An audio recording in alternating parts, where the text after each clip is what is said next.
Hello my dear students, आज हम लोग एससी वर्मा सर की बुक का ये क्वेश्चन सॉल्व करने वाले हैं। इसके लिए जो पढ़ाई की जरूरत पड़ेगी वो पढ़ाई करने वाले हैं।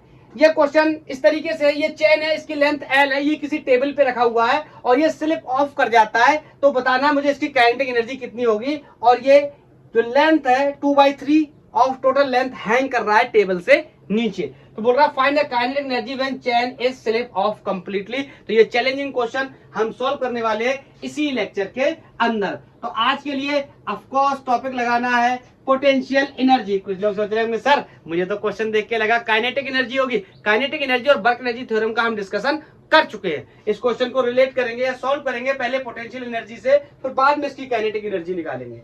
तो आज का आर्टिकल है पोटेंशियल एनर्जी।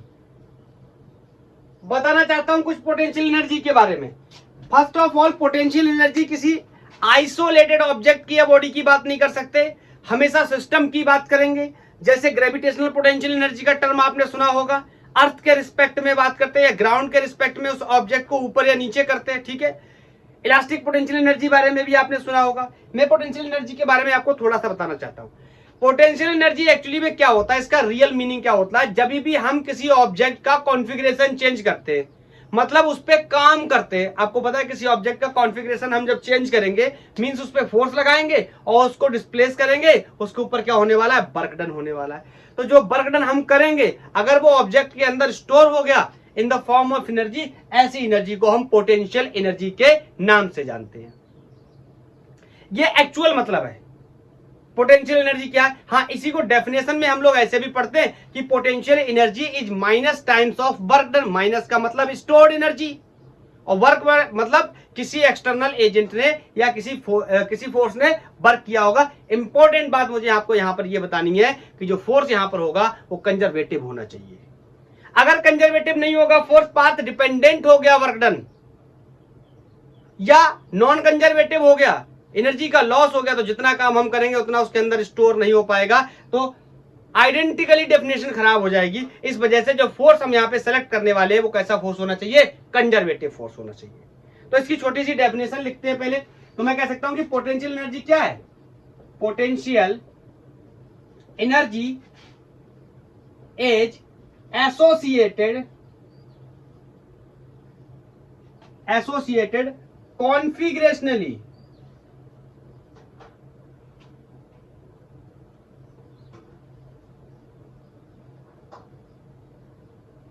बोलो, कॉन्फ़िगरेशनली ऑफ सिस्टम। इस बात का मतलब भी मैं अगर आपको एक्सप्लेन करना चाहूं तो जैसे ये कोई ब्लॉक है, मान लो यहां ग्राउंड पे रखा है, यहां से उठा करके मैंने इसको यहां रख दिया, तो मैंने क्या किया, इसका कॉन्फ़िगरेशन चेंज कर दिया। इसको उठाकर यहां से यहां रख दिया। आपको पता है इसको यहां से उठाकर यहां ले जाने में वर्क कितना करना पड़ा होगा, यही वर्क करना पड़ा होगा, mgh। अरे यार अब ये मत पूछना ये कैसे करना पड़ा होगा, मैं वर्क के बारे में इतना कुछ पढ़ा चुका हूं आपको, आप जाके पीछे देख सकते हो, वर्क के लेक्चर्स देख सकते हो। तो बोलो, यही एनर्जी स्टोर हो गई होगी इसके अंदर, इस ऑब्जेक्ट के अंदर यहां पहुंचने के बाद, और ऐसे ही एनर्जी को मैं क्या बोलूंगा, ऐसे ही एनर्जी को मैं पोटेंशियल एनर्जी बोलूंगा। और इंपॉर्टेंटली किसमें, कंजर्वेटिव फोर्सेस में ये काम करती है। बताओ, आपको पता है नीचे की तरफ कौन काम करेगा, वेट माने ग्रेविटेशनल फोर्स, और ग्रेविटेशनल फोर्स या कंजर्वेटिव फोर्स, हम लोग ये बात पहले डिस्कस कर चुके। बोलो, तो सिस्टम को अरेंज करने में कॉन्फ़िगरेशनली जो एनर्जी लगती है उसे क्या कहते हैं, हम पोटेंशियल एनर्जी कहते हैं। जिसमें क्या होता है, इन विच कंजर्वेटिव फोर्स क्या करता है, एक्ट करता है, ठीक है। तो अगर मुझे यहां पे इसकी डेफिनेशन लिखनी हो तो मैं क्या लिख सकता हूं, मैं सिंपली बोल सकता हूं क्या, कि वर्क डन या change in potential energy, change in potential energy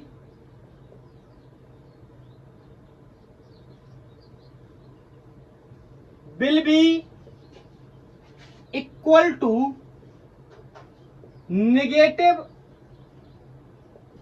बोलो, will be equal to negative of work done, negative of work done. बोलो, किसने किया होगा, कंजर्वेटिव फोर्स ने। तो ये हो गया। तो आइडेंटिकली हम इसको ऐसे लिख सकते हैं आइडियली कि माइनस टाइम्स ऑफ डब्ल्यू। मैं आपको पहले भी बोल चुका हूं, फिर से बता दे रहा हूं, किसी इंडिविजुअल ऑब्जेक्ट या किसी आइसोलेटेड ऑब्जेक्ट के बारे में बात नहीं करेंगे। पोटेंशियल हमेशा, एनर्जी हमेशा डिफरेंस के फॉर्म में बात करेंगे। अरे डिफरेंस तो तभी होगा जब दो रेफरेंस पॉइंट लेंगे, तभी तो डिफरेंस बनेगा।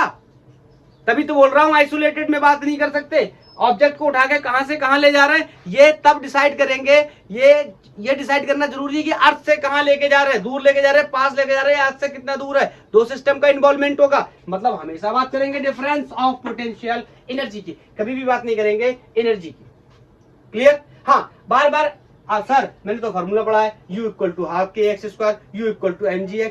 वो एक पर्टिकुलर केस है, उसके बारे में भी डिस्कस कर लेंगे। बोलो, तो minus times of work done के बराबर हो गया। सर आप क्या करना है, बहुत ही आसान हो गया मेरे लिए। पोटेंशियल एनर्जी का सिंपल मतलब है वर्क डन निकालो और उसमें माइनस का साइन लगा दो, वही क्या बन जाएगी, पोटेंशियल एनर्जी। और वर्क डन कैसे निकाला जाता है, हमने work done by the constant force, work done by the variable force, work done by the spring force, सब कुछ सीख चुके हैं हम लोग। तो मैं एक जनरल रिलेशन बना लेता हूं, किसका, पोटेंशियल एनर्जी का। पहले जनरल रिलेशन तो मैं बोल देता हूं आपसे, जैसे मान लो कोई एक ऑब्जेक्ट है, मैंने इसको यहां से यहां शिफ्ट किया है, तो बताओ इसने कोई ना कोई रास्ता कवर किया होगा, डिस्प्लेसमेंट एस एक्स कुछ भी मान लो, ठीक है। और यहां से मैं ये फोर्स लगाकर लेके गया हूं। अब दो कंडीशन हो सकती है, आपको पता है ये फोर्स वेरिएबल भी हो सकता है, ये फोर्स कांस्टेंट भी हो सकता है। मैं अभी सब कुछ वेरिएबल मान के चल रहा हूं, बिल्कुल जनरल रिलेशन। तो मैं हेडिंग लगा दे रहा हूं, general relation for potential energy, बिल्कुल जनरल, ठीक है।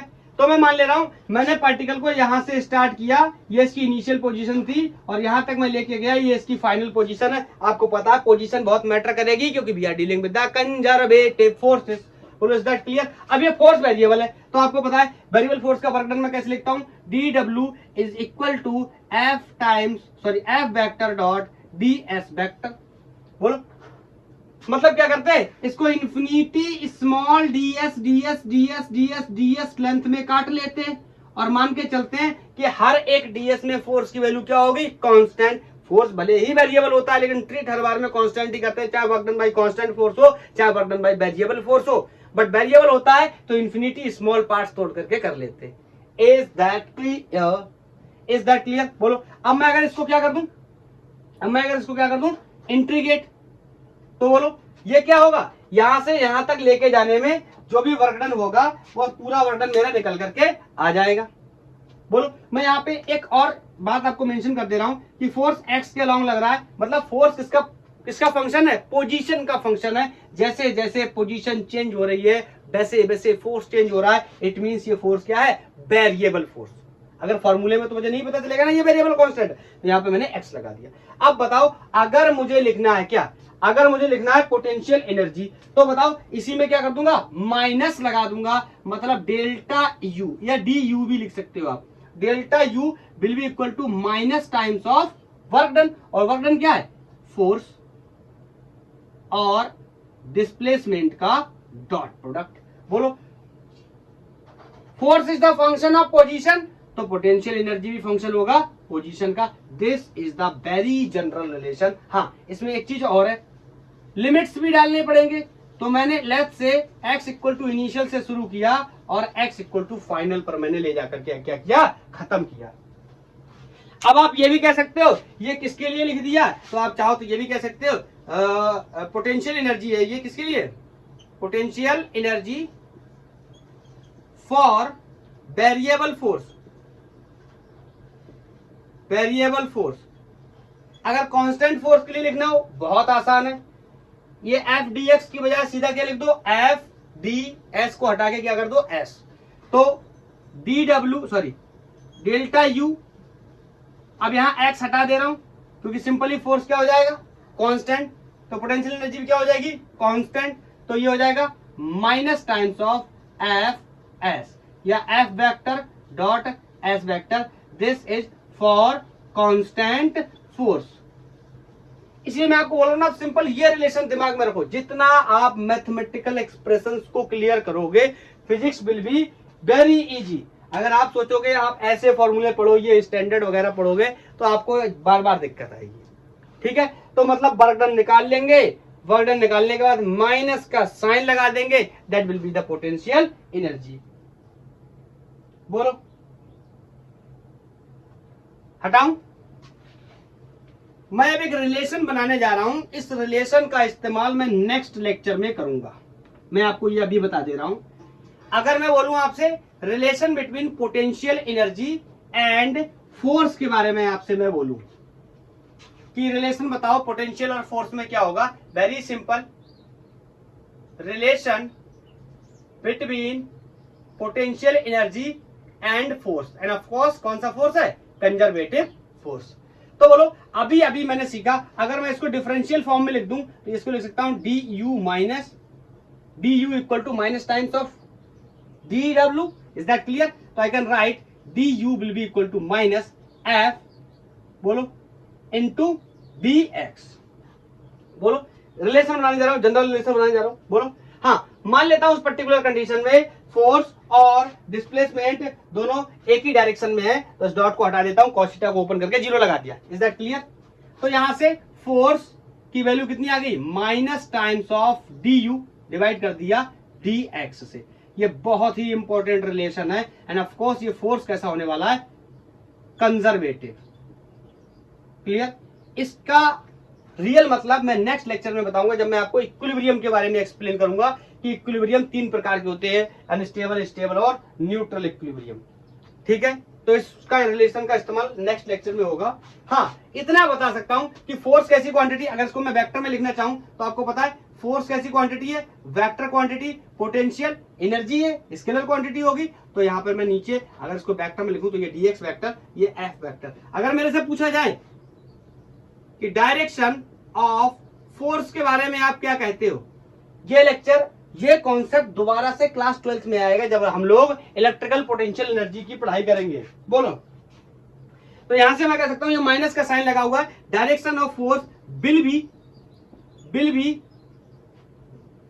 In the direction of decreasing potential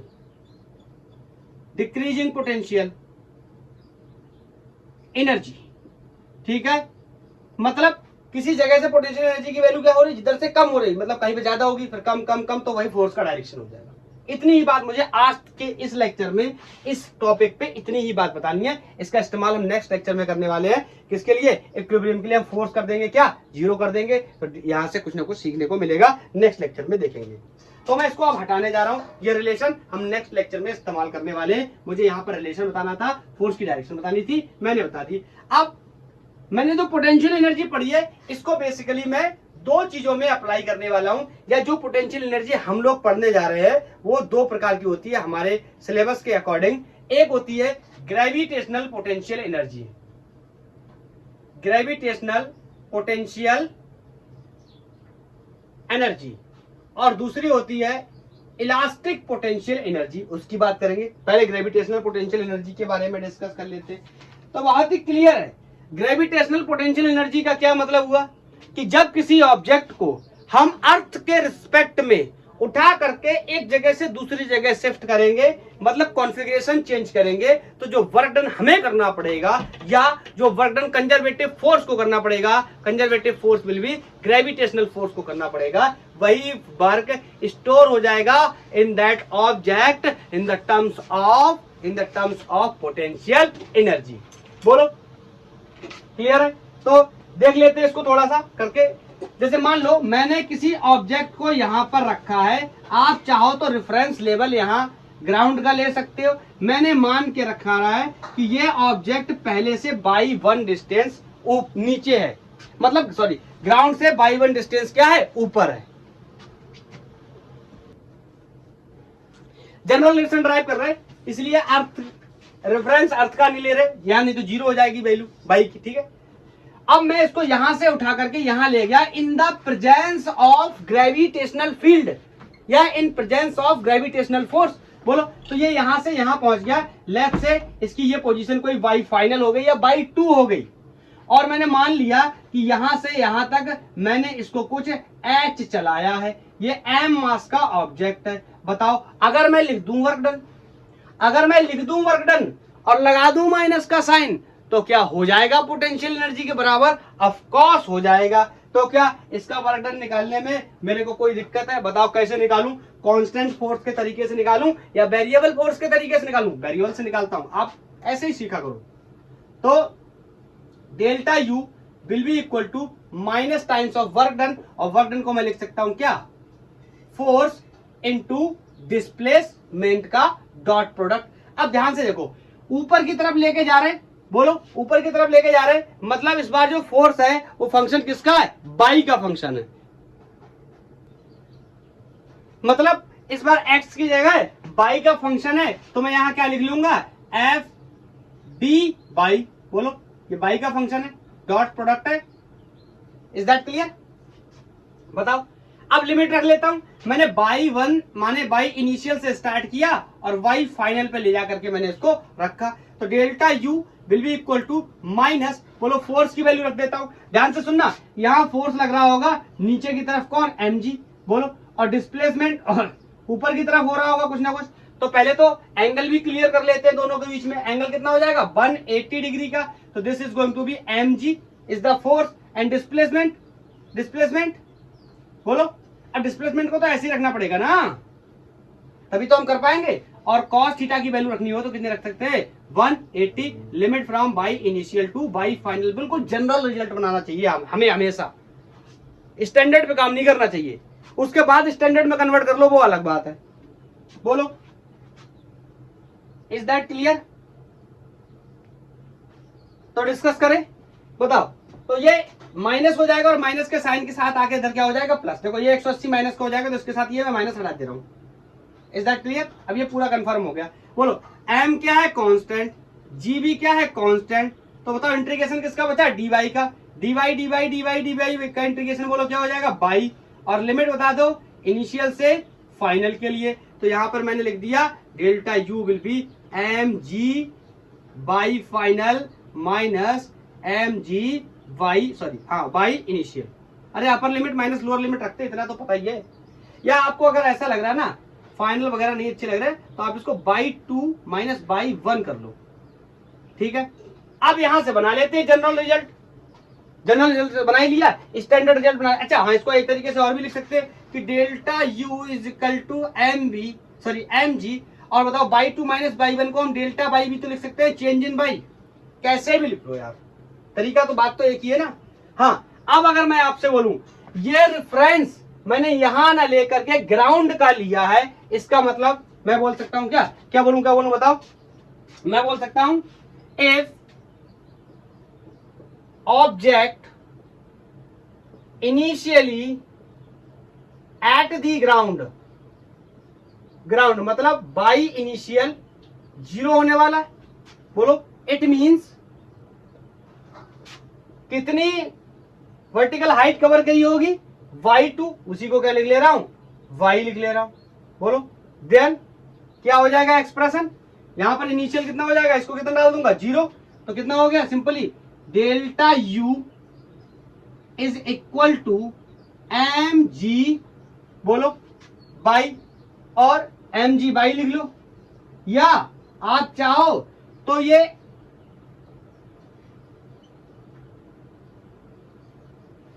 ये वर्टिकल हाइट मैंने कितनी मान के रखी है? h कवर करी है, तो इसी को मैं h भी लिख सकता हूं। बोलो आप चाहो तो डेल्टा हटा दो, सुनना मेरी बात को, u लिख दो। क्यों? है तो कायदे में ये डेल्टा ही लिखा हुआ, लेकिन ये डेल्टा लिखा हुआ है ग्राउंड के रिस्पेक्ट के साथ में। मतलब डेल्टा u लिखा हुआ है क्या? Energy at the final point minus energy at the initial point. Initially मैंने ग्राउंड ले रखा है, तो ये कितना हो गया? 0। इसका मतलब u फाइनल को ही मैंने क्या लिख दिया है? u लिख दिया है। मैं ये बताने की कोशिश कर रहा हूं कि आइसोलेटेड ऑब्जेक्ट का एनर्जी नहीं लिख सकते। हाँ, अगर ये लिखा हुआ भी है, इसका मतलब इसका रिस्पेक्ट कौन है? ग्राउंड है। मतलब ऐसा रेफरेंस लिया हुआ है हमने जहां पे इनिशियली पोटेंशियल एनर्जी कितनी है? 0। It is not necessary ground. Sir इसका मतलब ये है कि मैं कहीं पर भी रेफरेंस ले सकता हूं, ये मेरी चॉइस होगी, और मैं जहां पर रेफरेंस लूंगा वहां पर वर्टिकल हाइट कितनी होगी? 0। इसका मतलब पोटेंशियल एनर्जी कितनी हो जाएगी? 0। Is that clear? तो नोट कर लो इसको। मैं एक पॉइंट मेंशन कर देता हूं, बोलो हटाऊं? 1 2 3 मैं यहां पे नोट करता हूं। मतलब एक बात मुझे पता चल गई, नोट डाल लेना, क्वेश्चंस में इसका इंपॉर्टेंस होने वाला है, काफी इंपॉर्टेंस यूज होने वाला है। बोलो, मतलब मैं कह सकता हूं we can choose reference anywhere. बोलो, हम रेफरेंस कहीं भी चुन सकते हैं जहां हमारी मर्जी होगी। And the potential energy at that reference can be treated zero. क्या कर लेंगे? जीरो। मतलब एक फायदा हो गया हमारे लिए, जहां पर दिक्कत कर रहे हैं वहीं पर पोटेंशियल एनर्जी का रेफरेंस मान लो, जहां क्वेश्चन में प्रॉब्लम आ रही है वही क्या हो जाएगा? जीरो। बोलो, तो this is all about potential energy, जो कि किसके रिस्पेक्ट में है? ग्राउंड के रिस्पेक्ट में। तो हम इसी का दूसरा नाम भी बता सकते हैं, क्या? Gravitational potential energy. मैं आपको फिर से बता रहा हूं, अगर आपको बहुत बेहतर सवाल सॉल्व करने हैं, आईआईटी एडवांस लेवल के या अच्छी बुक्स है, जो एससी वर्मा सर की किताब है, या और अच्छी जो बुक्स हैं उनके, तो आप हमेशा जनरल रिजल्ट पे ही फोकस किया करिए। इस स्टैंडर्ड रिजल्ट से आप बहुत ज्यादा सवाल सॉल्व नहीं कर पाएंगे। MGH equal to school level पे या थोड़े बहुत सवाल आप और कर लेंगे, नीट लेवल के थोड़े बहुत सवाल हो जाएंगे, वरना आप अच्छा है आप कॉन्सेप्ट याद करा करिए, कॉन्सेप्ट दिमाग में रखा करिए कि कॉन्सेप्ट क्या कहता है। Is that clear? तो बताओ, ग्रेविटेशनल पोटेंशियल एनर्जी तो क्लियर हो गई, एमजीएच आ गई। अरे यही तो वर्क डन भी होता था, याद कर लो। याद आ गया? हाँ सर आ गया मुझे याद। यही तो वर्क डन होता था ना, तो वर्क डन ही तो किसके बराबर है? Minus times of potential energy. एक सेकेंड, माइनस का साइन लगा देंगे अगर हम किसमें? वर्क डन में, तो क्या बन जाएगी? Potential energy. चलो, बात हो गई ग्रेविटेशनल पोटेंशियल एनर्जी की। अब इलास्टिक पोटेंशियल एनर्जी की बात कर लेते हैं। इलास्टिक पोटेंशियल एनर्जी मतलब जब हम किसी स्प्रिंग को कॉम्प्रेस करेंगे या इलोंगेट करेंगे, तो स्प्रिंग क्या करेगा? वर्क डन करेगा, और वही वर्क उसके अंदर स्टोर हो जाएगा, और उसी स्टोर एनर्जी को या उसी स्टोर वर्क को हम माइनस का साइन लगा देंगे, तो क्या बन जाएगा? Potential energy. चलो समझते हैं। मेरे पास ये कोई स्प्रिंग है, और ये इस समय अनस्ट्रेच स्टेट में है, मतलब रिलैक्स स्टेट में, इस पर कोई भी इलोंगेशन या कॉम्प्रेशन नहीं है। लेट्स से मैंने इसको खींच दिया, यहां से कोई एक्स डिस्टेंस मैंने इसको खींच दिया, ठीक है, या फिर मैंने इसको यहां से कोई एक्स डिस्टेंस दबा दिया। बोलो, तो जब मैं इसको खींचूंगा या दबाऊंगा तो स्प्रिंग क्या करेगा? वर्क डन करेगा। ये बात हम डिस्कस भी कर चुके हैं। स्प्रिंग कितना वर्क डन करता है? F equal to minus times of K work equal to minus K X minus half K X square. Previous lecture भी आप देख सकते हैं। ओके, फंबल हो गया, फंबल। हाँ, तो अभी क्या करना है? मतलब मैं कह सकता हूं कि पोटेंशियल एनर्जी का चेंज बराबर है minus times of work done. कैसे कैलकुलेट करते हैं वर्क डन? मेरे लिए काफी आसान है। बोलो, माइनस, बताओ, आपको पता है ये तो फोर्स वैसे भी वेरिएबल होता है, spring force. F is directly proportional to x, या F is directly proportional should be minus x। आपको पता है, अगर मैं इसको ऐसे बाहर की तरफ, अगर ये डिस्प्लेसमेंट इसमें बाहर की तरफ होगा तो फोर्स अंदर की तरफ लगेगा। ध्यान रखना, ये स्प्रिंग का फोर्स है, मेरा फोर्स नहीं। ये मत समझना मैं खींच रहा हूं, तो मैं खींच बाहर की तरफ रहा हूं, डिस्प्लेसमेंट बाहर की तरफ हो रहा है। This is the force of spring, this is called restoring force. बोलो, और हमने इसको हुक्स लॉ से ड्राइव किया हुआ है। क्लियर? तो स्प्रिंग का फोर्स अंदर की तरफ, बोलो, खींच रहा है बाहर की तरफ, यहां कॉम्प्रेस हो रहा है, तो बोलो स्प्रिंग बाहर की तरफ फोर्स लगाएगा, रेस्टोरिंग फोर्स। क्लियर? यहां से प्रोपोर्शनलिटी हटाते थे तो कांस्टेंट आ जाता था, के नाम होता था फोर्स कांस्टेंट। बोलो, याद आया? अब मैं इसका क्या करना चाहता हूं? वर्क कैलकुलेट करना चाहता हूं, तो मैं सिंपली कह सकता हूं क्या? F dot D X. बोलो, डिस्प्लेसमेंट और फोर्स का डॉट प्रोडक्ट कर देता हूं, और मेरे को यह भी पता है कि ये फोर्स कैसा है? वेरिएबल है, तो इसलिए मैंने क्या किया हुआ है? इंटीग्रेशन से निकाला हुआ है। मैं मान लेता हूं कि पहले ये x1 खिंचा था, बाद में एक्स फाइनल खिंच गया, मैं जीरो नहीं मान रहा जानबूझ के, स्टैंडर्ड ड्राइव नहीं कर रहा है, एक जनरल रिलेशन बना ले रहा है, उसके बाद स्टैंडर्ड भी ड्राइव कर लेंगे। बोलो तो मतलब ये है, पहले तो मैं इस पे फोर्स की वैल्यू को डाल देता हूं। बोलो फोर्स की वैल्यू कितनी होने वाली है, बोलो फोर्स की वैल्यू कितनी होने वाली है, माइनस के एक्स।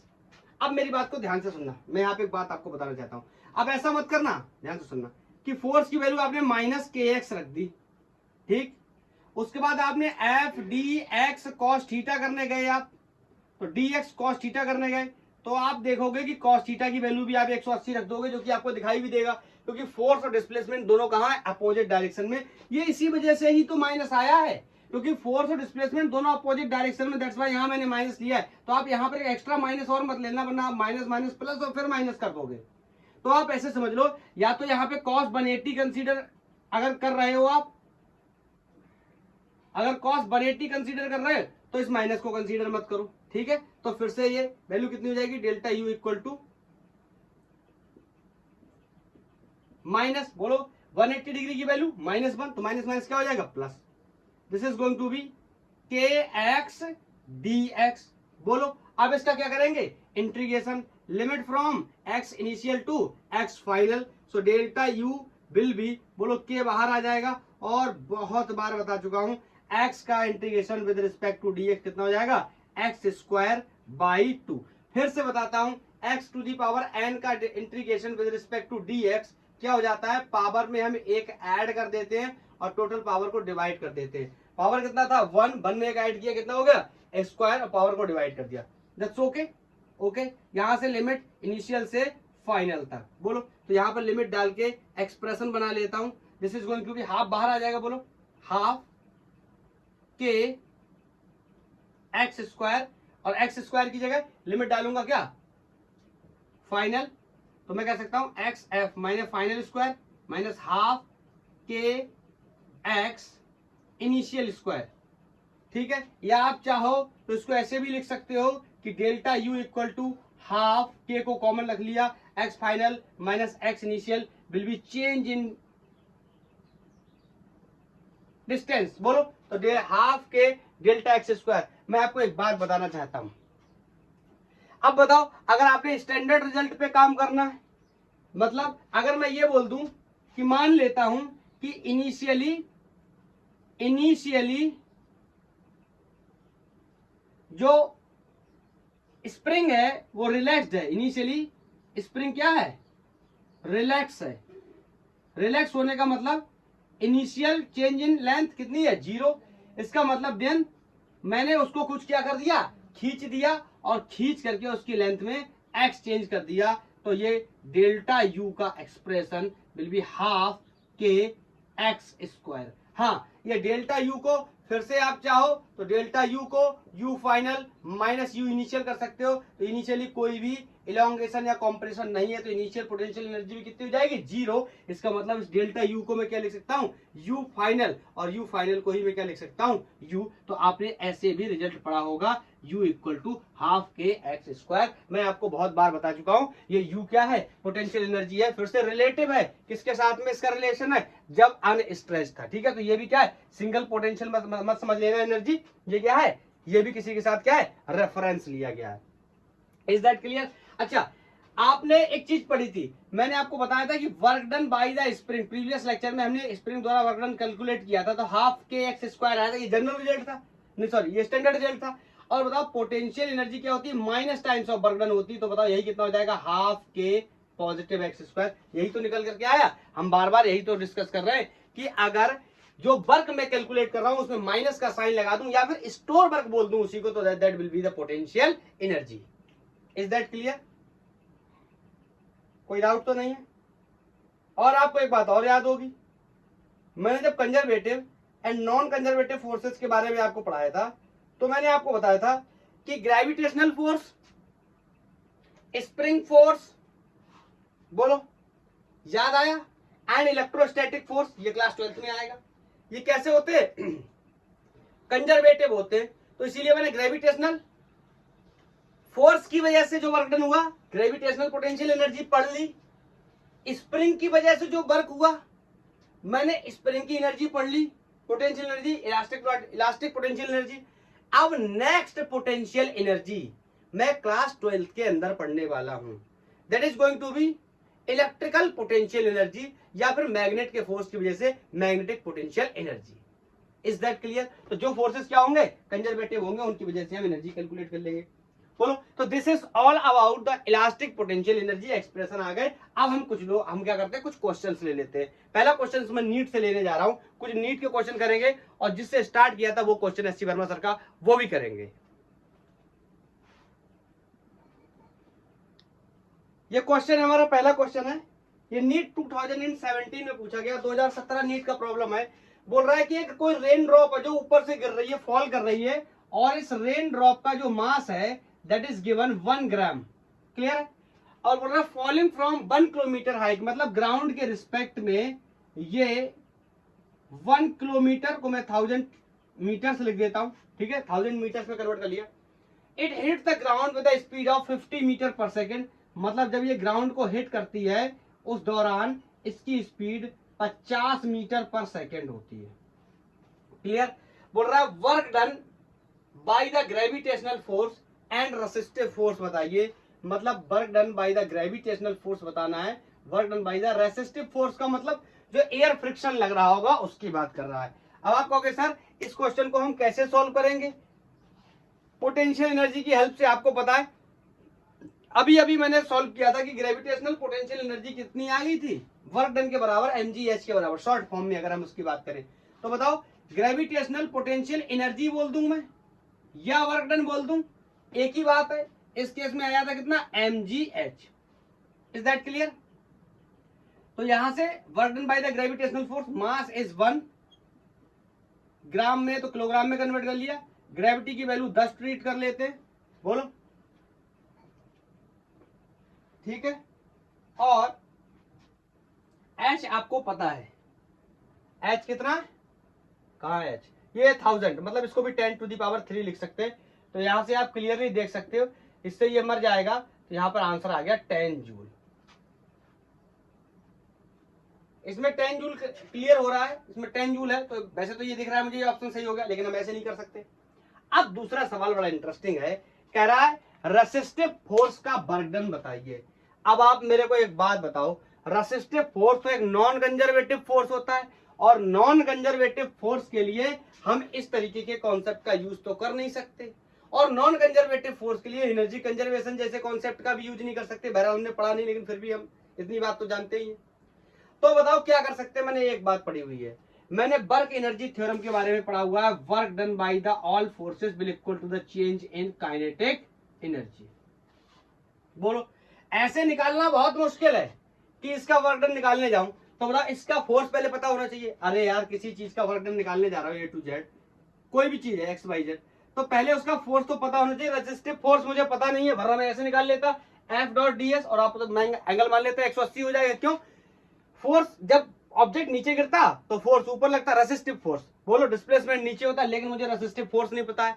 तो इसको टैकल करने का एक शॉर्ट में तरीका है कि मैं वर्क एनर्जी थ्योरम का अगर इस्तेमाल कर लूं कि work done by all forces will equal to change in kinetic energy. क्या मेरी बात में किसी को कोई डाउट है? बिल्कुल नहीं होना चाहिए।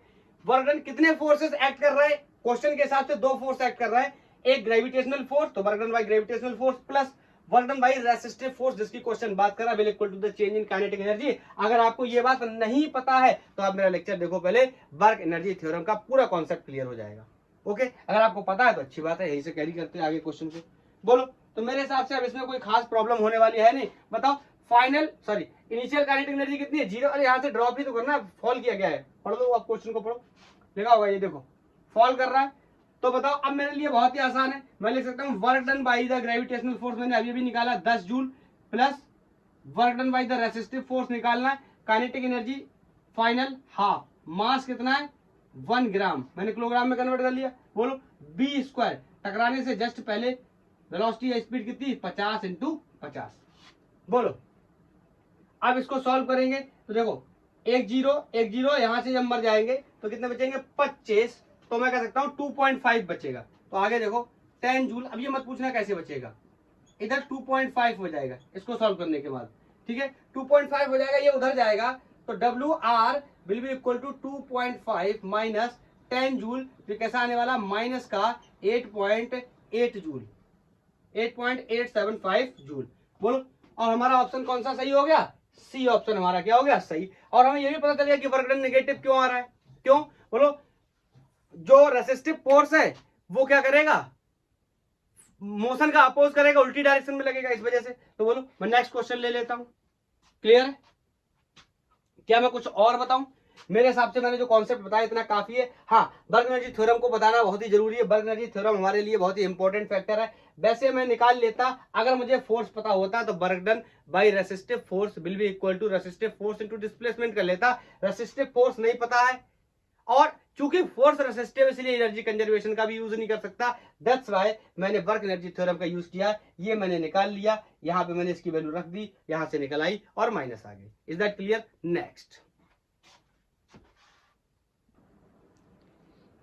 नेक्स्ट क्वेश्चन है, बोल रहा है कि एक ऑब्जेक्ट है कोई, या बॉल है, उसको m मास का बॉल है, इसको ऊपर की तरफ फेंका गया है, ठीक है, और फिर इसी सेम बॉल को प्रोजेक्टाइल की तरफ फेंका गया है 60 डिग्री एंगल बनाकर। प्रोजेक्टाइल हम सब लोग पढ़ चुके हैं, हमें सारी बातें पता है। सर कोई बात नहीं, जाओ प्रोजेक्टाइल के लेक्चर देख के आओ, 2 लेक्चर मौजूद है प्रोजेक्टाइल के, 2 लेक्चर में मैंने सब कुछ कंप्लीट किया है, ठीक है। हाँ, तो अभी क्या करना है, मेरे को बताना potential energy at the highest point कितनी होने वाली है। तो बताओ, अगर मैं आपसे पूछूं यहां पर पोटेंशियल एनर्जी कितनी होगी, तो आप कहोगे mgh। जितनी ये डिस्टेंस ऊपर की तरफ क्या कर जाएगा, कवर कर जाएगा। और बोलो ये h कितना होगा? बोलो, ये निकालना मेरे लिए कोई बड़ा विषय नहीं है, इसको मैं आसानी से निकाल सकता हूं। या मैं आपको इसका दूसरा तरीका बताऊं एक सॉल्व करने का। बोलो, समझोगे? मजा आएगा, देखना। वैसे तो आपको पता एनर्जी कंजर्वेशन का नियम तो पता ही होता। अच्छा, यहां मैंने इसको फेंका होगा, ध्यान से सुनना, यहां मैंने इसको काइनेटिक एनर्जी दी होगी, that will be half m(u²), इसको दी होगी, तभी तो ये ऊपर जाएगा। तो यहां से ये गया होगा। अब बताओ फाइनली यहां जाके इसकी वेलोसिटी मैंने मान ली क्या होगी, 0। मतलब इसकी काइनेटिक एनर्जी कितनी होगी, 0। लेकिन एनर्जी तो कंजर्व होती ना, इसका मतलब ये टोटल काइनेटिक एनर्जी किस में कन्वर्ट हो गई, टोटल पोटेंशियल एनर्जी में। बोलो, चाहो तो ऐसे भी कर लो, ऐसे ही कर लो, क्या ही दिक्कत है यार। तो बोलो mgh की वैल्यू हाफ m(u²). बोलो, अरे h की वैल्यू लिख दी यार, कितना गड़बड़ कर दी यहाँ। h की वैल्यू नहीं, या इसी को ही मैं लिख सकता हूं, ये कितना हो गया, हाफ m(u²), जो भी लिखा है u², ठीक है। काइनेटिक एनर्जी क्या बन गई, पोटेंशियल एनर्जी। अच्छा, अब इसके केस में तो h में x पता करना पड़ेगा, क्योंकि ये किसका केस था, ये 1D का केस है, ये 2D का केस है। अब देखो यहाँ पे h में x पता करना पड़ेगा, तो h में x के लिए मेरे पास एक्सप्रेशन होता है, मैं अब यहाँ पे ज्यादा नहीं बताने वाला, u² sin square theta upon 2g। बोलो, और थीटा क्या होता है, एंगल बिटवीन, ये देखो 60 दिया है, तो ये एंगल कितना हो गया, 30 डिग्री। ये वाला एंगल कंसीडर करता हूं मैं, ध्यान रखना, वर्टिकल से जानबूझ के मैंने दिया हुआ है। तो यहाँ से h max की वैल्यू बोलो कितनी हो गई, u²। बताओ sin 30 की वैल्यू कितनी होती है, हाफ, उसका स्क्वायर 1/4। तो मैं कह सकता हूं कितना, 2g इंटू 1/4। बोलो, इसमें यार कोई डाउट नहीं होना चाहिए, छोटी छोटी बातें हैं। बोलो, तो यहां पर बताओ, अब यहां पर पहुंच गया ये पार्टिकल, तो इस जगह पे इसकी पोटेंशियल एनर्जी बताओ कितनी होगी, mgh, यही तो होगी। मैं आपको एक बात और बताता हूं, प्रोजेक्टाइल के केस में पार्टिकल यहां जाकर के अपनी वर्टिकल वेलोसिटी को 0 कर देता है यहां पर जाके, लेकिन इसके पास क्या रह जाती है, हॉरिजॉन्टल वेलोसिटी रह जाती है। इसका मतलब मैं यहां फिर से कह सकता हूं कि ये जो काइनेटिक एनर्जी है, जो यहां से मैंने दे करके भेजी थी, हाफ m(v²), यही क्या बन जाएगी, पोटेंशियल एनर्जी के बराबर। और पोटेंशियल एनर्जी क्या होता है, mg, पर्टिकुलर केस के लिए h max equal to potential energy. बोलो, is that clear, is that clear. मैं चाहूं तो h की वैल्यू भी रख सकता हूं, मैंने h की वैल्यू भी निकाली, तो आप जैसे चाहो वैसे सॉल्व कर लो। हाँ, यहाँ b नहीं रखा जाएगा, अगर आप यहाँ b अगर आप काइनेटिक एनर्जी के टर्म्स में रखना चाहते हो तो यहाँ b नहीं रखा जाएगा, कंपोनेंट रखा जाएगा वेलोसिटी का, ठीक है। वेलोसिटी का कंपोनेंट रखा जाएगा बाई डायरेक्शन में b sin थीटा का square. Is that clear, okay. हाँ, अभी u1 अपॉन u2, बोलो ये कितना है, mgh या फिर हाफ m(u²). बोलो, इसकी वैल्यू mgh, और h की वैल्यू कितनी, ये मैंने निकाल रखी है, u square upon 2g into 1/4।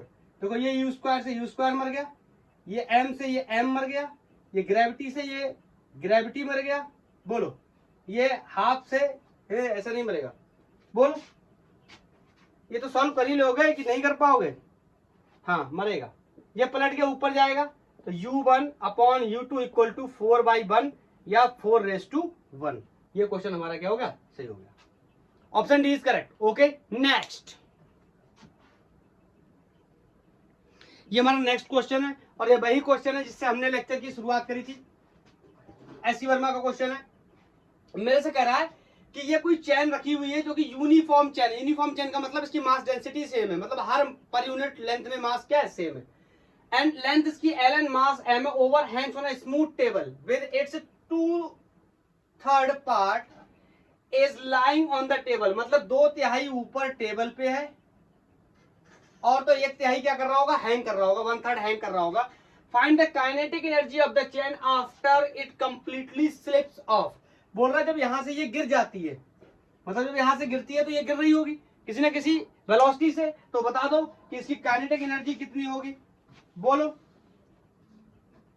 तो मैं आपसे एक सवाल पूछना चाहता हूं कि मैं कैसे यूज करूंगा इस कॉन्सेप्ट को। देखो अब ऐसे काइनेटिक एनर्जी बताना तो पॉसिबल है नहीं मेरे लिए, पहले मैं निकाल लूं पोटेंशियल एनर्जी, वही हो जाएगा वर्क डन। बोलो पोटेंशियल एनर्जी माइनस साइन के साथ वही हो जाएगा क्या, वर्क डन, और उसी में मैं लगा दूं क्या, work energy theorem, by the all work done by the all forces will equal to the change in kinetic energy. और मुझे कौन सी चाहिए, गिरने के बाद, मतलब फाइनल चाहिए, इनिशियल 0 मान लूंगा। बोलो इज दैट क्लियर। तो मैं पहले इसके पोटेंशियल एनर्जी की बात करता हूं, मतलब पोटेंशियल एनर्जी निकालने के लिए पहले मुझे निकालना पड़ेगा वर्क डन। सिंपली पहले वर्क कैलकुलेट करो, फिर पोटेंशियल एनर्जी कैलकुलेट करो। जब पोटेंशियल एनर्जी पता चल जाए, वर्क एनर्जी थ्योरम लगाओ और पोटेंशियल एनर्जी को ही क्या रख दो, वहां वर्क के बराबर रख दो और इनिशियल काइनेटिक एनर्जी 0 कर दो, फाइनल पता चल जाएगी। शुरू करूं, मेरी बात को ध्यान से सुनना। अब मैं इसका एक जनरल केस बना के बताता हूं आपको। मैंने मान लिया ये कोई एक्स पार्ट हैंग कर रहा है, ये आप स्टैंडर्ड छोड़ दो 2 3 1 3 जो भी हो, ठीक है, लिमिट्स के तौर पे इस्तेमाल करेंगे। तो मैं आपसे कहूं कि ये चेन जैसे ही नीचे खिसकता है, अच्छा मैं रेफरेंस लेवल ले रहा हूं यहाँ पे, ये रेफरेंस हो गया तो मतलब ये पोटेंशियल एनर्जी क्या हो गई, 0। तो नीचे ही बची पोटेंशियल एनर्जी जो टेबल पर रखी उस पर तो 0 हो गई। मैंने आपको पहले ही बताया था कि मेरी मर्जी होगी, जहां पर भी मैं वहां रेफरेंस ले लूंगा और वहां पर पोटेंशियल एनर्जी क्या हो जाएगी, 0 हो जाएगी। बोलो तो सबसे बेहतर प्रश्न ये है कि क्यों ना मैं इस पूरे एक्स की ना निकाल करके मैं यहां से जाऊं, कोई dx लेंथ का पार्टिकल काटूं और इस dx की एनर्जी निकालूं, पोटेंशियल एनर्जी या वर्क डन निकालूं, इस dx का कितना हुआ, इस dx से पूरे का वर्क डन निकाल लूं, फिर माइनस का साइन लगा दूं, क्या बना लूं, potential energy. Is that clear. तो मैं ऐसे ही कुछ करने जा रहा हूं, लेकिन मेरे पास यहाँ पे बड़ा सवाल क्या है, बड़ा सवाल ये है कि इस dx का मास कितना है। मैंने मान लिया इसका कोई dm मास होगा, तो इसका पहले मास डेंसिटी की बात कर लेते हैं। मैं मान के चल रहा हूं कि l लेंथ में m मास है, यूनिटरी मेथड का यूज कर रहा हूं, तो यूनिट लेंथ में m अपॉन l मास होगा, तो dx लेंथ में m upon l into dx मास होगा। जितना फिजिक्स को आप इन चीजों में, इन टर्म्स में समझने की कोशिश करोगे उतना ही आसान लगेगा, आगे चल के कॉन्सेप्ट उतने ही क्लियर होंगे। और जितना आप फॉर्मूले पे घूमते रहोगे या m और l को पकड़ोगे, हमेशा डिफरेंशियल चीजों को पकड़ने की कोशिश करो, जो फिजिक्स की मैथमेटिक्स है वो क्लियर हो जाएगी, तो आपको बहुत ही मजा आएगा फिजिक्स पढ़ने में। बोलो तो अगर मैं आपसे कहूं इसकी पोटेंशियल एनर्जी कितनी होती है, मेरे को वेरी क्लियर है, mgh के बराबर होती है। बोलो अरे भैया ग्रेविटेशनल पोटेंशियल एनर्जी का केस है, तो ये किसके बराबर होता है, mgh के बराबर होता है। तो h के बारे में मुझे डिस्कस करना है, तो मैं लिखने चला इसकी पोटेंशियल एनर्जी, बोलो सिंपली कितनी हो जाएगी, mgh ये होती है। अब ना तो मास इतने का m है, ना ये हाइट h है, बोलो, और ना ही ये लेंथ या ये h है, बोलो। तो डिफरेंशियल में कन्वर्ट कर लेते हैं, बोलो मास की जगह कितना रख दूंगा, इतना मास, डिफरेंशियल पार्टिकल का निकाल रहा हूं, m upon l into dx, ये हो गया मास। बोलो g की वैल्यू को एज इट इज रख लेता हूं, g तो सब पे बराबर लगेगा, चाहे कण हो चाहे लेंथ हो, ठीक है। बोलो ये और h को क्या रखूं बताओ, एच को क्या रखूं, एच को ये एक्स रख ले रहा हूं, जनरल टर्म्स में बना रहा हूं। ये हो गई, अब ध्यान से सुनना, ये आ गई पोटेंशियल एनर्जी किसकी, ये पोटेंशियल एनर्जी आ गई इस डी एक्स सेगमेंट की। तो मैं बोल दे रहा हूं क्या, चाहो तो आप ऐसे कर लो कि ये छोटी सी पोटेंशियल एनर्जी होगी, डी यू कर लो, कोई फर्क नहीं पड़ता। बोलो, तो अब अगर मुझे इस चेन की पोटेंशियल एनर्जी निकालनी है, आप मेरे को एक सवाल का जवाब दे दो, ये चेन जो ऊपर रखा हुआ है इसकी पोटेंशियल एनर्जी तो जीरो है, क्योंकि मैंने इसको रेफरेंस ले रखा है। तो ये जो बचा हुआ लेंथ है इसी की वजह से बनेगा क्या, पोटेंशियल एनर्जी। तो आप इतना नोट करो, पहले आप इतना नोट करो, मैं इस फंक्शन को इंटीग्रेट करके आगे की चीजों में काम करता हूं। हटा रहा हूं मैं, तो मैंने इसको हटा दिया। बोलो, अब मैं करने चला क्या कि अगर मुझे u या du चाहिए तो मैंने बोला m अपॉन l और g x dx, ये वैल्यू हो गई। बोलो, अब इसको मैं कर दे रहा हूं क्या, इंटीग्रेट। अब ध्यान से देखना, du विल बी u। अब जो जो कांस्टेंट इनको बाहर निकाल लो। बोलो, इस पूरी चेन का मास कांस्टेंट है, इस चेन की लंबाई भी कांस्टेंट है, एक्सेलरेशन ड्यू टू ग्रेविटी भी कांस्टेंट है, यहां बचा x dx। बोलो, इसको कर दे रहा हूं इंटीग्रेट। वेरी इंपॉर्टेंट, यहां से सुनना, आप ये कॉन्सेप्ट बनके तैयार हो गया। चेन के केस में ये कॉन्सेप्ट बन गया। अब डिपेंड करेगा कि कहां से कहां तक निकालना है, ये कॉन्सेप्ट बन गया। तो ये हो गया मेरा कॉन्सेप्ट, इसका यूज करके मैं निकालूंगा। अब मैं निकालने जा रहा हूं किसका, जो मेरे को क्वेश्चन में आगे चल के काम में लगेगा। बोलो, अब मैं निकालने जा रहा हूं इनिशियल पोटेंशियल एनर्जी। मेरी बात को ध्यान से रखना, मैंने इसको यू इनिशियल कर लिया, ये m अपॉन एल इंटू जी हो गया।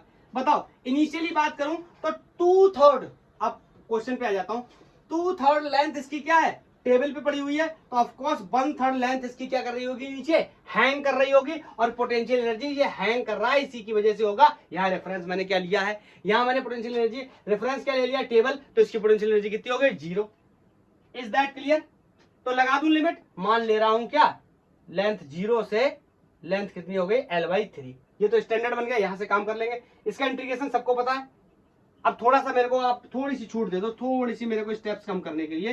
तो मैं कह सकता हूं कि इसका जो इंटीग्रेशन है that is going to be x²/2 limit from 0 to l/3। इसमें कोई डाउट नहीं होना चाहिए। जो भी लटक रहा हो, जितना भी पार्ट हैंग कर रहा हो, l/3 l/4 कोई भी हो, उसको हम क्या कर देंगे, यहाँ पे लिमिट डाल देंगे। ये एक वैरायटी बता रहा हूँ क्वेश्चन की। आपको इसमें वर्क पावर एनर्जी में यहाँ एनर्जी पूछ रहा है, और फोर्स कॉन्सेप्ट में इसमें वर्क पूछता है, तो कुछ नहीं कर रहा है। ये वर्क यही किसके बराबर हो जाएगा, वर्क के बराबर हो जाएगा। बोलो, तो दोनों क्वेश्चन यहां से क्लियर हो जाएंगे। अब मैं इसको सॉल्व कर दे रहा हूं, you initial will be mg upon l, और लिमिट वगैरह डालूंगा, ये 2 को बाहर कर लेता हूं, तो ये हो जाएगा कितना, l²/9। ठीक है, तो ये 9 गुना कितना हो गया, 18। एक सेकेंड, 9 गुना कितना हो गया, 18। तो मैं इसको जरा सही से लिख देता हूं। और एक एल से एक एल क्या हो गया, मर गया। अरे यहाँ 9 था, चलो एक लाइन बढ़ा ही देता हूं। तो कितना, 9 to the 18, एक एल से एल मर गया, तो 1/18 mgl। बोलो, किसी को कोई डाउट, मेरे हिसाब से नहीं होना चाहिए।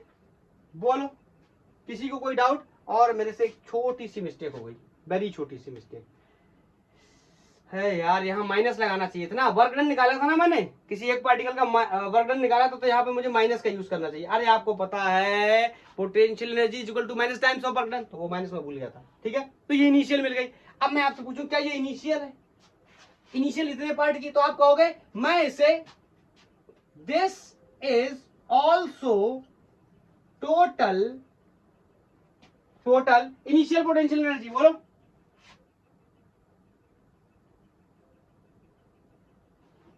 बोलो, this is also the total potential energy. Initial बात कर रहा हूं, इनिशियल केस की, टोटल पोटेंशियल एनर्जी। बताओ टोटल क्यों है, क्या मैं एक सवाल पूछ सकता हूं। इसकी पोटेंशियल एनर्जी तो 0 है, तो जो भी है वो इसी के इनिशियली बात कर रहा हूं, अभी स्लिप करके गिरा नहीं है, ध्यान रखना इस बात का। बोलो, तो यही टोटल भी हो गया। अब मैं आपसे कहूं कि क्या होगा दूसरा केस। अब मैं निकालने चला, ये तो पोटेंशियल एनर्जी इनिशियल हो गया, अब ये स्लिप करना स्टार्ट करेगा, तो स्लिप करने के बाद फाइनली कितना पोटेंशियल एनर्जी हो जाएगी, इसके बारे में डिस्कस करने चला। तो बोल रहा हूं मैं potential energy when chain completely slip of.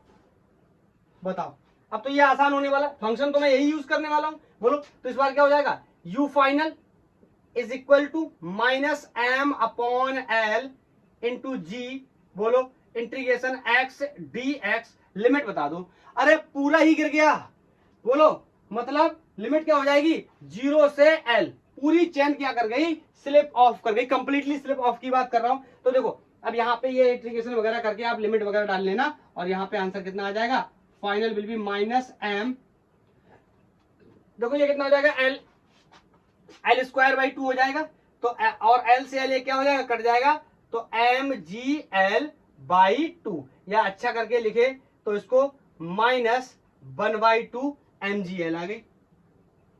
बोलो माइनस 1/2 एम जी एल आ गई क्या। Final potential energy slip of करने के बाद, स्लिप ऑफ करने से पहले इतनी, स्लिप ऑफ करने के बाद इतनी। अब मैं आपसे एक सवाल पूछूं, इसके पास जो पोटेंशियल एनर्जी थी वो कहां गई, स्लिप ऑफ करने के बाद वही तो काइनेटिक एनर्जी में कन्वर्ट हो गई। बोलो वही तो काइनेटिक एनर्जी में कन्वर्ट हो गई होगी। तो मैं अगर निकाल लूं क्या, लॉस ऑफ पोटेंशियल एनर्जी वही बराबर हो जाएगा किसके, गेन इन काइनेटिक एनर्जी के बराबर। भैया एनर्जी तो कंजर्व रहनी है, अभी ये टेबल पे रखा हुआ है, स्टेशनरी स्टेट की बात कर रहा हूं, पहले केस की बात कर रहा हूं, तो इसकी जो भी एनर्जी है वो पोटेंशियल है।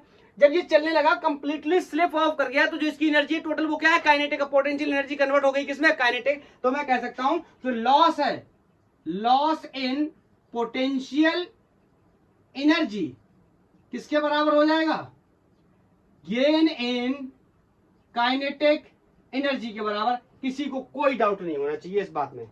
बोलो जो पोटेंशियल एनर्जी में लॉस हुआ है, या जो लॉस का मतलब जो चेंज हुआ है पोटेंशियल एनर्जी में, वही किसके बराबर हुआ, काइनेटिक एनर्जी में। क्यों, पहले इसकी पोटेंशियल एनर्जी इतनी थी जब ये रखा हुआ था, जब ये चल के नीचे यहां बिल्कुल यहां पे आ गया, ये हट गया पूरा, यहां पे आ गया, ये सिचुएशन बन गई, तो इसकी पोटेंशियल एनर्जी इतनी है, तो दोनों में डिफरेंस निकाल लो, वही बन गया क्या, काइनेटिक एनर्जी। बोलो बताओ। तो यहां से मैं आगे कैरी करने चला, लॉस इन पोटेंशियल एनर्जी मैं कह सकता हूं क्या, U final minus U initial will be equal to change in kinetic energy. मैं इसको भी लिख दे रहा हूं क्या, kinetic energy final minus kinetic energy initial. मुझे पता पहले चेन रुकी हुई थी, तो इनिशियल काइनेटिक एनर्जी 0 हो गई, फाइनल काइनेटिक एनर्जी कितनी है, minus 1/2 M G L. Initial कितनी थी, माइनस 1/18 एम जी एल, तो minus minus plus 1/18 M G L will be equal to, kinetic energy ही बतानी, अगर वेलोसिटी बतानी होती तो मैं वो भी बता देता। अगर मुझसे कहता है चेन की वेलोसिटी बताओ, तो हाफ एम बी स्क्वायर में ओपन कर लेता, एम से एम सब में क्या हो जाता है, एलिमिनेट हो जाता, बी स्क्वायर आ जाता, ये बी की वैल्यू आ जाती। बोलो अब देखो इसको सॉल्व करना तुम्हारा काम है। मैं यहां पे लिख दे रहा हूं कि एमजीएल को मैंने कॉमन ले लिया, तो यहां पे बचा 1/18 माइनस 1/2 बराबर काइनेटिक एनर्जी। जब इसको सॉल्व करोगे तो ये काइनेटिक एनर्जी की वैल्यू 4/9 एम जी एल के बराबर आएगी। मेरे से कहता है वेलोसिटी बता दो, मैं कहता half M B square equal to 4/9 M G L.